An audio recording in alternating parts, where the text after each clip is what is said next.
The footage you are seeing was captured by a security camera at a busy animal shelter on a rainy Tuesday morning. For the staff at the facility, it was just another day of managing what they called a hopeless case. Behind the bars of Kennel 14 was a 3-year-old Husky named Cooper, a dog that had already been adopted and returned 3 times in less than a year. The shelter records labeled him as dangerously hyperactive and completely untamable, a whirlwind of destructive energy that no trainer could dampen. But everything in that loud, chaotic hallway changed the moment the front door creaked open and an 80-year-old woman named Eleanor stepped inside. Leaning heavily on her wooden cane, she didn't look like someone who could handle a high-energy breed, let alone the most difficult dog in the county. Yet, as she approached the cage that everyone else avoided, a silence fell over the entire room. What happened next was a moment of pure, inexplicable connection that the volunteers still talk about in hushed tones. A miracle that proved that even the most broken spirits are just waiting for the right heart to recognize them. Eleanor's house had become a museum of a life that no longer existed. For 52 years, the walls had been filled with the sound of her husband Arthur's laughter and the steady rhythm of their shared routine. But after his passing 6 months ago, the silence had moved in like an uninvited guest, cold and heavy. Every morning, Eleanor would walk the same path to the grocery store, her eyes often lingering on the animal shelter across the street. She longed for companionship, yet she was paralyzed by a secret fear. She felt too old, too frail, and too broken to offer anything to a new life. She didn't want to enter a place filled with the noise of longing because she was afraid it would mirror the emptiness in her own chest. To the world, she was just another elderly woman disappearing into the shadows of her grief, a person whose time had seemingly passed. In a concrete cell at the back of the shelter, Cooper was fighting a different kind of battle. He was a stunning husky with piercing blue eyes, but those eyes were often clouded by a frantic, misunderstood energy. Cooper didn't know how to be still.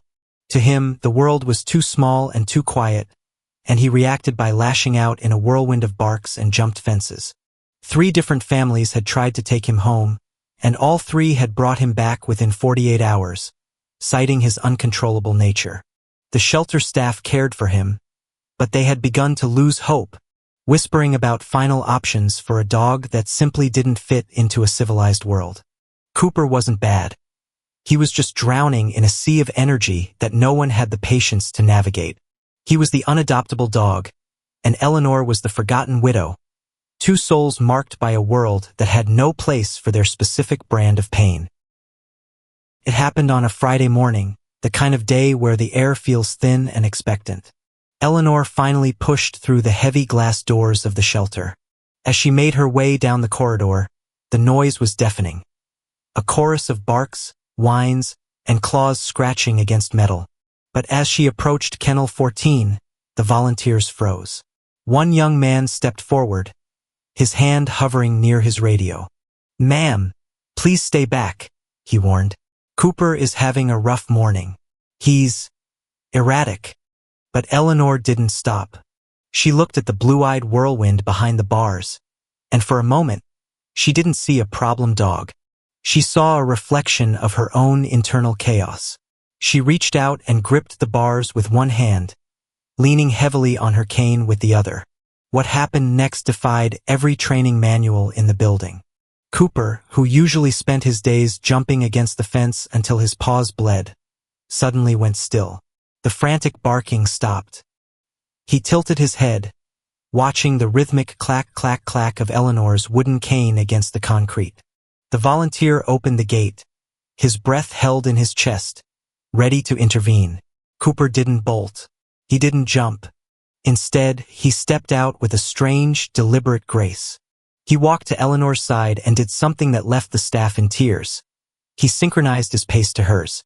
As Eleanor took a slow, trembling step, Cooper waited. When her cane hit the floor, he moved forward exactly 1 step. He wasn't being a dog, he was being a partner. When they reached a small bench in the yard, Eleanor sat down with a heavy sigh. Cooper looked up at her, then turned back toward his kennel. He returned a moment later carrying a ragged, slobbery tennis ball, the only thing he owned. He didn't drop it or toss it.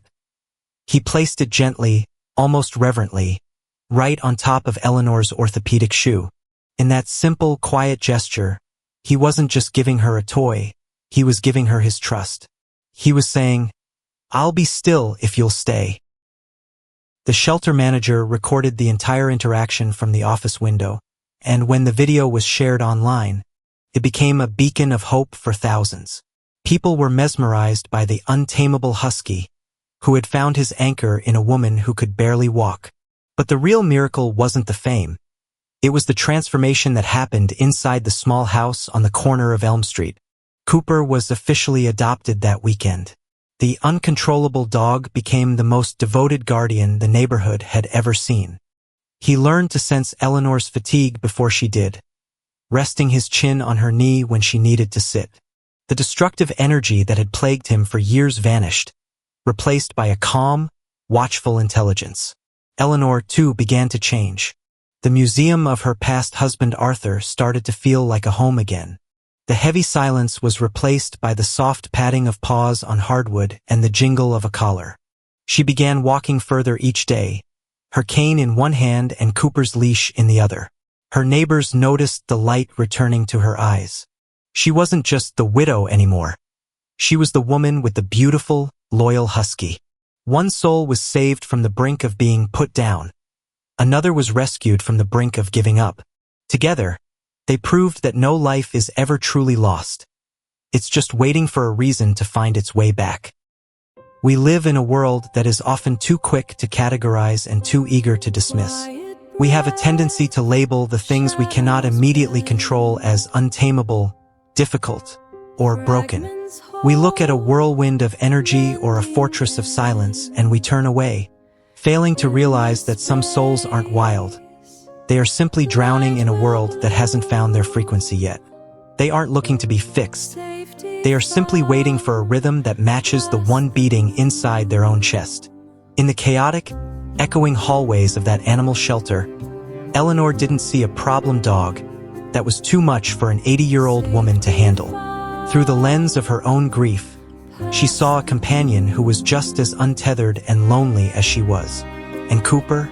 He didn't see a frail widow leaning on a wooden cane. He didn't see someone to knock over or ignore. He saw a steady, unmoving anchor in a world that had always moved far too fast and far too harshly for him to ever feel safe.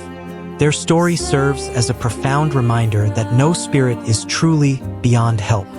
And no life, no matter how many times it has been returned or rejected, is ever truly unfixable.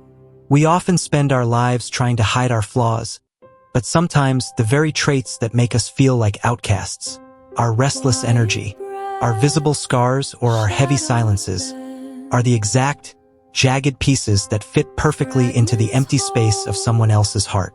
We are taught that we must be perfect to be worthy of love, but the truth is much more beautiful. We only need to find the person who makes us want to be our best selves, simply because they chose to stand beside us when no one else would. Healing is not a race, and it is rarely a destination we reach on our own. It is a long, quiet walk that we take together, one slow, deliberate, and intentional step at a time. It is a journey guided by the rhythmic, steady click of a wooden cane on the pavement and the loyal, joyful wag of a tail that finally found its home. It is the proof that when two broken souls lean on one another, they become stronger than they ever were when they tried to stand alone. Thank you for opening your heart to Eleanor and Cooper today, and for believing alongside us in the transformative power of a second chance. As you move back into your own world, remember this. No matter how lost you may feel in the shadows of your own life, you are never too old, you are never too tired, and you are never, ever too broken to be found. Red Heart.